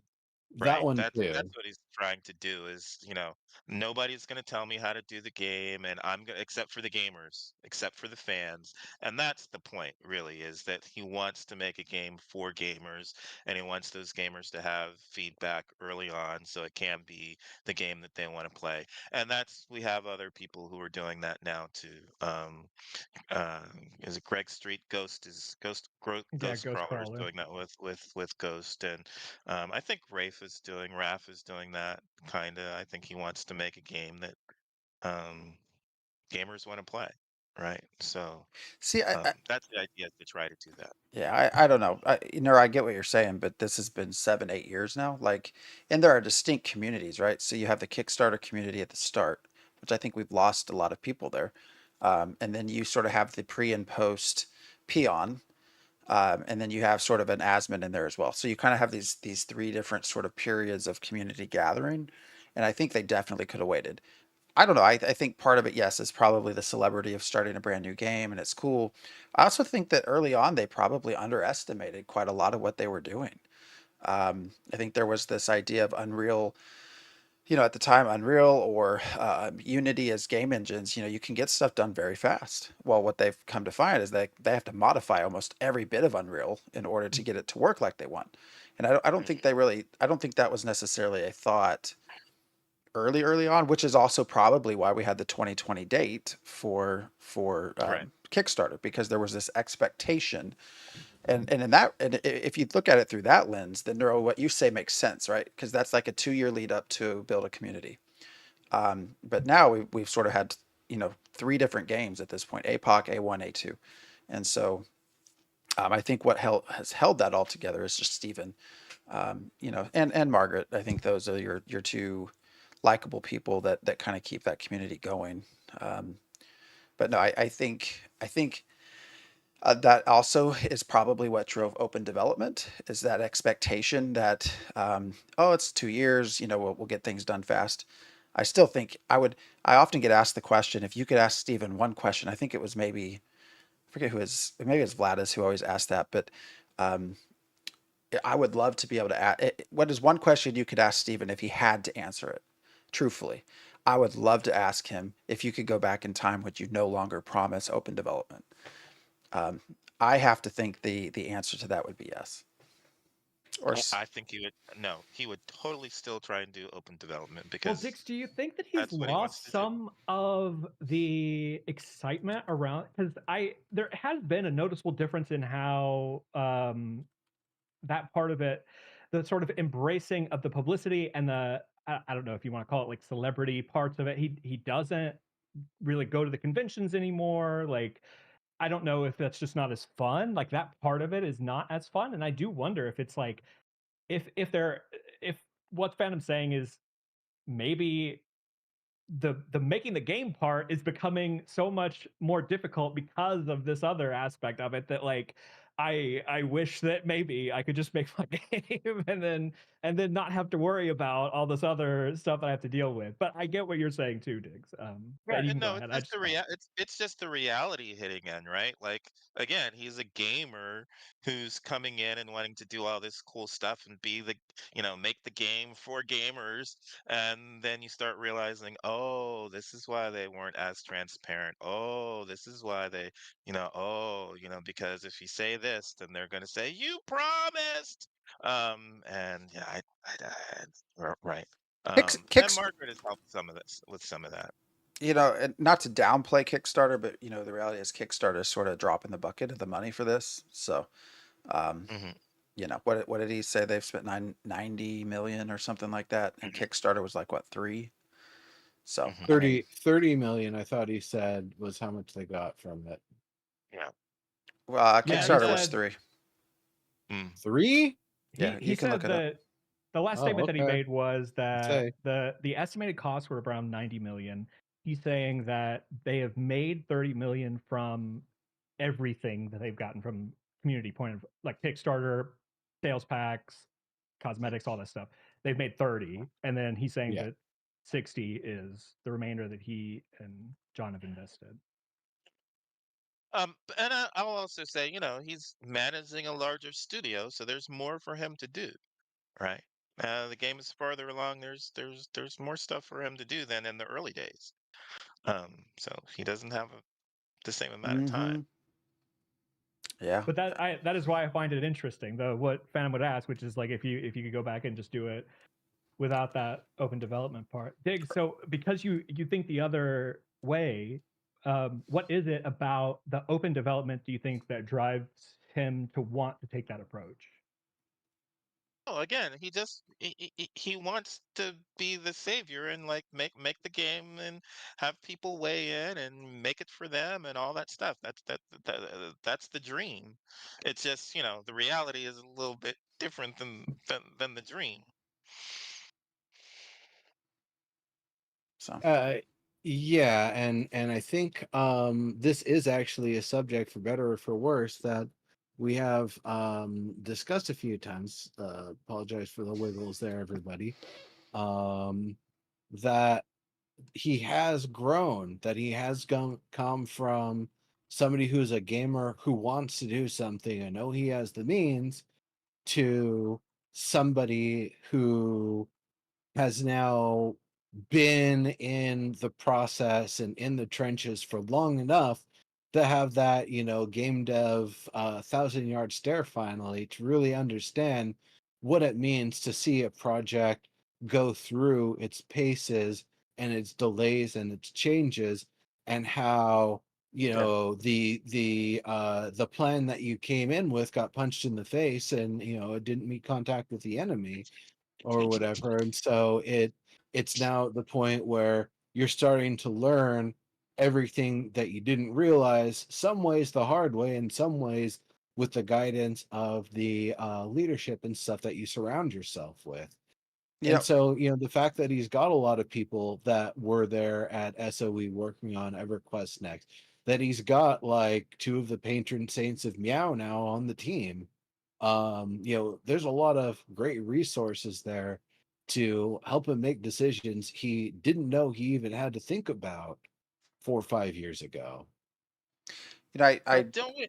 I get irritated a little bit when people continue to bring up how Steven is not a game dev, right? That oh he's a, and this isn't directed at you, Diggs. This is just in general. Um, it's been 8 years. Like I would hope he's learned at this point in 8 years. He has not successfully released the game yet. But I'm He has not seen it. He neither has here nor not there. seen a game Learning all the the way. process. It Learning the is, well, process. you're not a game dev either, so I'm just telling you, And I'm having a saying success, 8 years you having should it learn 8 something. years is not you, and he has, but he has not put through a released game yet. So there's still stuff to learn all the way up until that point. Yeah. Um, so, but it reminds me of wasn't it UO where they tried to do the what was it that they tried to do with letting players kill the the animals, and they did not realize how Yeah, it devastating that was was going to be. the animal management expectations that the devs had for Ultima Online, not realizing that, hey, wait a minute, if we put all of the skill and attribute improvement behind this wall of you've got to kill and skin things and you've got to cut down the trees and you've got to mine all the ore, then very, very quickly they learn, oh, players come in to play a game. They don't come in to try to land manage and, dick around and play Barbie in the courtyard. They're there to level up and progress as players and exert their power on the world and on other players. So, it's one of those, they came in with a lot of really nice ideas and a lot of nice expectations, and then when the rubber hits the road and you realize players are players and you see what it means, like, yeah, lessons are learned. But Um, fortunately, these are lessons that have been learned in the past, and people who are around from that era are, the leads and seniors on the project now. but it still happened with the PvP for New World, right? They thought, they could be a little bit more altruistic, and then they were like, ah, everybody's murdering each other. Um, New World didn't know what it needed or wanted to be. It was a failing from the top down, and people whose opinion I respect had said multiple times to me, um, that place is totally siloed. You can't talk to other teams. You can't coordinate. You have to feed everything up through a bureaucracy to be spewed sideways through the bureaucracy, back down the chain, and you're going to be playing a hell of a game of telephone, hoping the things that you're asking for and talking about in need are actually being communicated and being communicated with the urgency that they need. So everything about Amazon Game Studio, never mind the fact that why are you using Lumbercry? What a terrible, terrible engine to be using. Please don't use it, anybody ever. But they were stuck on a bad engine too. um yeah, them just trying to get anything working right at all is kind of what it felt like, not that they came in with a great plan and a lot of knowledge and a lot of people coordinating to make it happen. Yeah, New World itself was like, I would say it's a case study in how not to do things, but everything's behind closed doors, so we don't actually get to learn lessons from it. And AGS didn't learn any lessons from it either, I don't think. mhm. Well, the exciting thing about New World is that despite it being a terrible product, at by the time you get through the experience, the it resembled enough of the promise of a good MMO at the beginning that it was wildly successful. And so Mhm. it does indicate that if someone can fulfill that promise, that New World just sort of smelled like a good MMO, and it brought in droves of people. And of course, they left when they realized what it was. But if you can deliver on on the promise, there's so much potential there. There's such a huge consumer base of people who are desperate for this, um, and I very much hope that we can get to that place. Depends on what the this is. And I like playing New World. I enjoy it. I don't have time for it at the moment, but it's one of the games I do want to get back to. It was released at least a year too early. Mhm. I think if you I've release heard it, that a lot of their changes have been good. Yeah, the recent one they revamped a yeah, lot of it, I think it's a great and Yeah, story. I, It's a great I've, it's a I've, great it's a great learning example of when you pivot to an entirely new direction. You need time to flesh that out. Mm.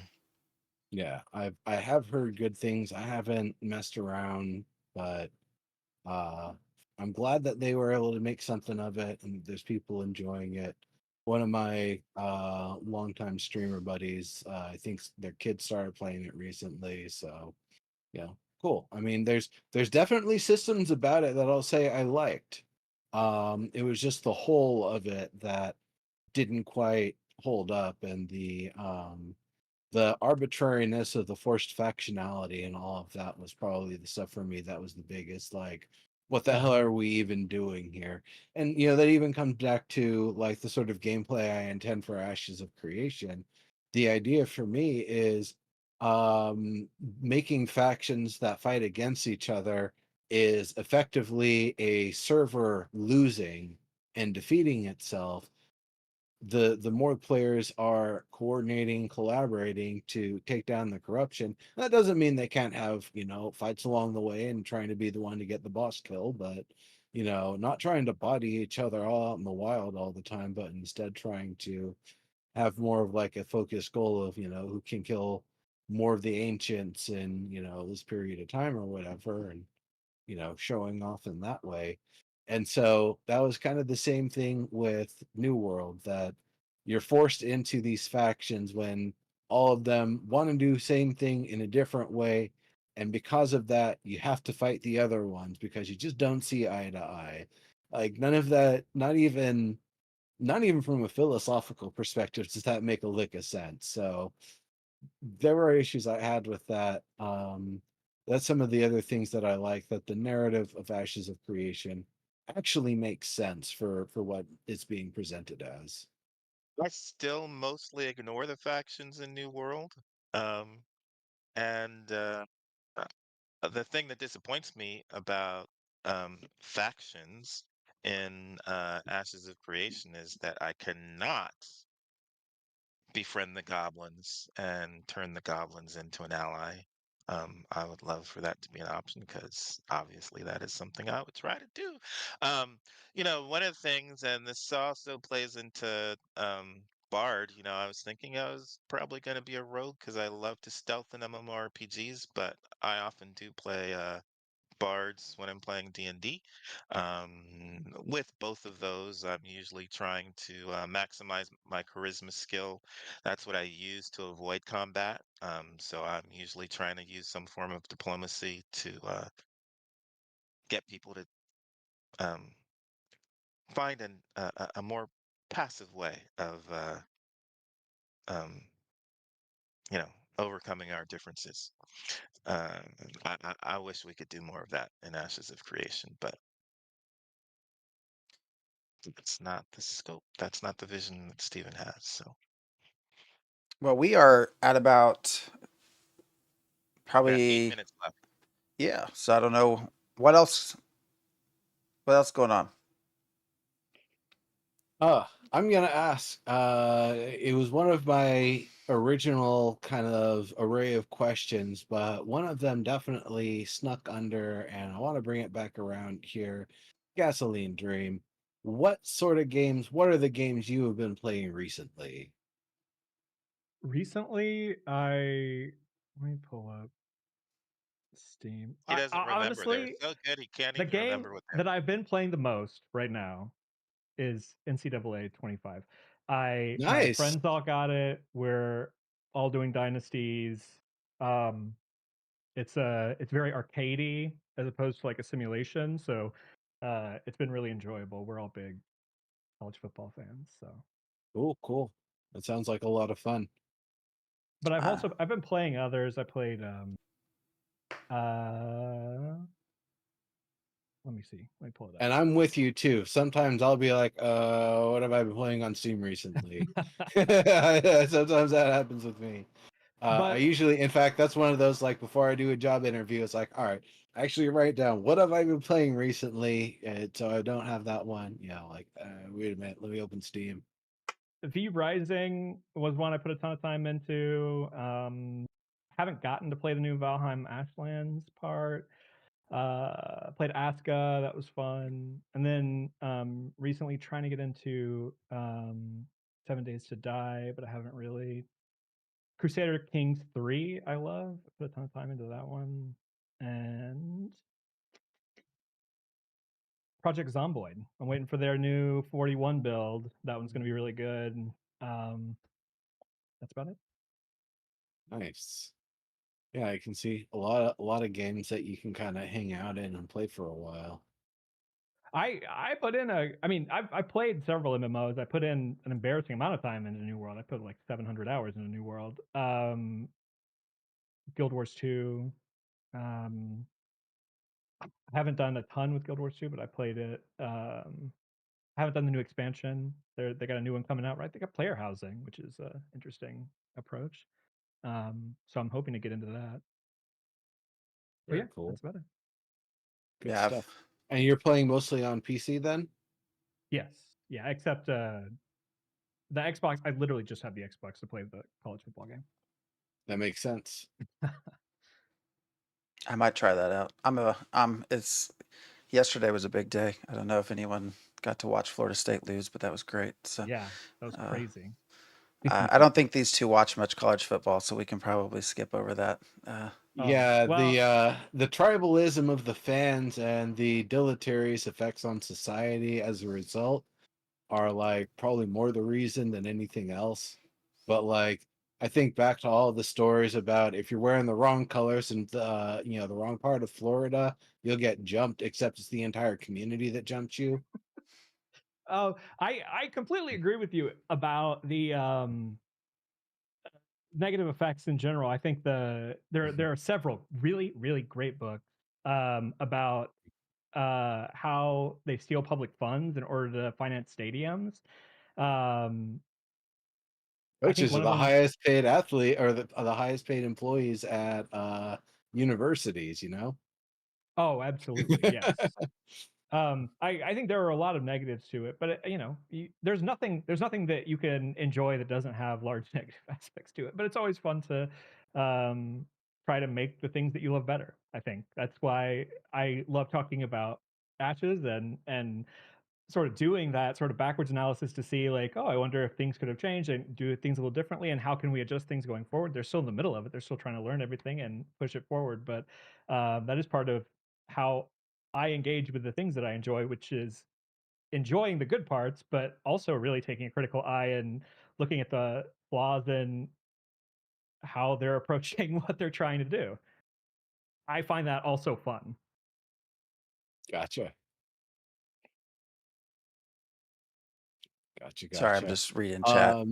Do you have you don't have any like guilds or groups or anything that you need to shout out or wanna get out there, or do you just No, my shout out is that over the past year, my hobby has been uh, making um, colognes and perfumes.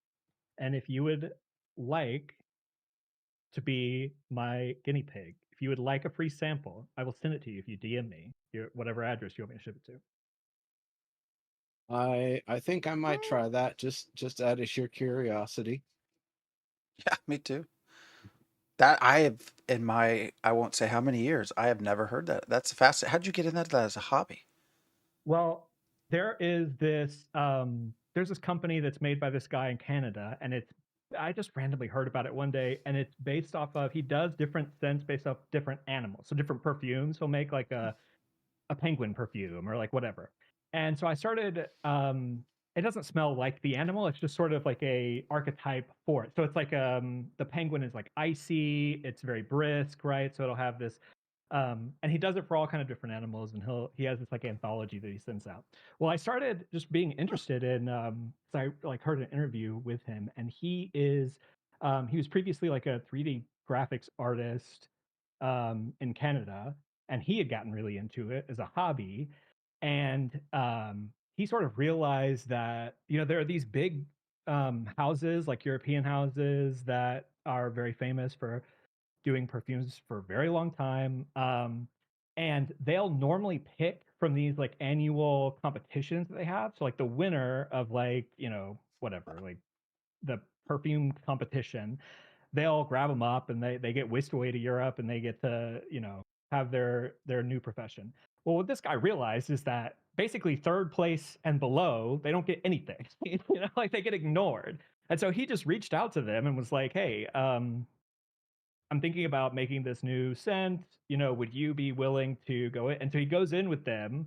They make it, and he puts all the product together, and he sort of packages it in this really compelling way and ships it out. And I thought that's Huh. fascinating that you can do that to begin with. And so then I started just tinkering around myself, and it was really enjoyable. It's a lot of fun. It's a lot of just like being very specific, but you get lost in the meticulousness of it, and it's really compelling. That's it's cool. a little bit guess and check, a little trying some things, going on intuition, and just plain old, magic of alchemy. That's cool. Absolutely, yeah. There is a magic part of it too. That's just a lot of fun. I get to tinker with my little potions. It's always nice. I like to learn new shit. That sounds fascinating. So, that's cool. Yeah. Nah, all right. No, I, I don't- get I don't that, have yeah. I don't have anything as cool as that. Yeah. Learn how Nope, to drive a you just- tractor, but that's about that's a big deal fun. for a city boy living on a dairy farm. What kind of tractor you got? Oh, it's just a Kubota. How do you say that? I don't know. It's a smaller one. It's not a huge tractor, but Oh, okay. anyways, You live on a dairy farm? Do you have cows? we do not. It's an old dairy farm that was a Oh. beef cattle farm. We actually have all the dairy stuff still in the barn, but was a beef cattle farm. And then when my father-in-law passed, that they sold off the cows. So, actually, one of my first introductions to my wife was walking through the field as a bull started humming and coming at us. And that is not a good look when you're out with your newly No. established girlfriend about to shit your pants because a bull's running at you screaming. So, anyways, not that anybody really wanted to hear that, but there you go. Some Funny Phantom story, X though. lore, some deep cuts. Mhm. Yeah. So, had to hop a fence to get away. Yeah. Well, all right. Well, this has been a ton of fun. We'll have to invite you back once we get into Alpha 2 and see how everyone feels. So, I'd love it. It was a pleasure. It was a pleasure. I've been watching you guys for so long. It was great to talk to you finally. It was a really enjoyable experience. Thank you for having me. yeah, we hopefully will be all on. I hope that we can get a lot of people on the same server. We'll see how things go, but as of right now, you're not on my kill list, so we'll leave that for now. We'll see if that changes. Diggs, you are. Sorry.